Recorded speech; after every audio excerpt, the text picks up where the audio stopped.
Hey there, Python enthusiasts! Welcome to day 72 of our 100 Days of Python series. Today, we're going to explore some advanced data analysis techniques that are essential for data scientists and analysts alike.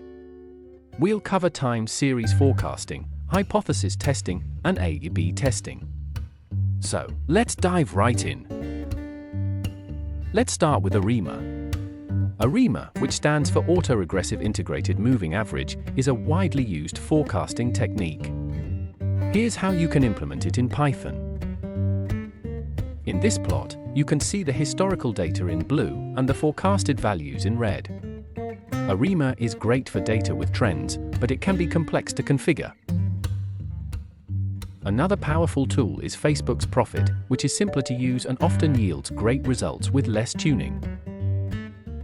Prophet automatically handles missing data and seasonality, making it a powerful and flexible tool for time series forecasting. Next up is hypothesis testing, a fundamental technique in statistics to determine if there's enough evidence to support a specific claim about your data. Hypothesis testing involves formulating a null hypothesis and an alternative hypothesis. You then use statistical tests to determine whether to reject the null hypothesis. In this example, a t-test is used to compare the means of two independent groups. The p-value helps you determine whether the difference is statistically significant.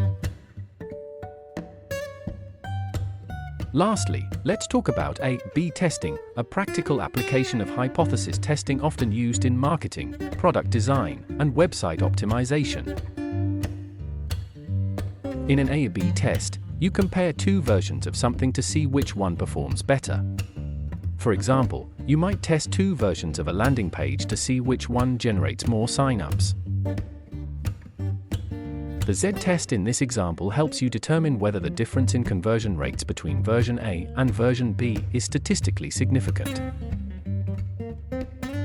And that's a wrap for day 72. We explored time series forecasting, hypothesis testing, and A/B testing, three crucial techniques for any data analyst.